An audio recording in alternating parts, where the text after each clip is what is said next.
আসসালামু আলাইকুম। আজকের ভিডিওতে আমি কথা বলবো রক্তশূন্যতা সম্পর্কে।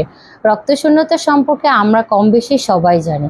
আজকে আমি আলোচনা করব রক্তশূন্যতার কারণ, লক্ষণ, প্রতিকার ও এর সাধারণ চিকিৎসা সম্পর্কে। চলুন জেনে নেওয়া যাক বিস্তারিত ভিডিও।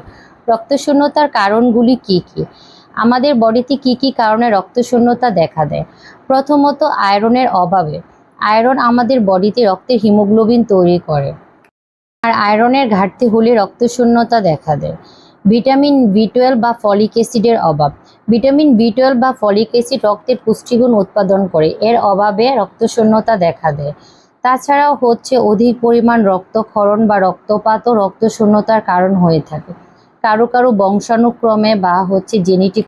এখন আমরা জানবো রক্তশূন্যতার লক্ষণ বা উপসর্গ সম্পর্কে, যা জানা থাকলে আমরা সহজেই বুঝতে পারবো রক্তশূন্যতায় ভুগছি কিনা। চলুন জেনে নেওয়া যাক।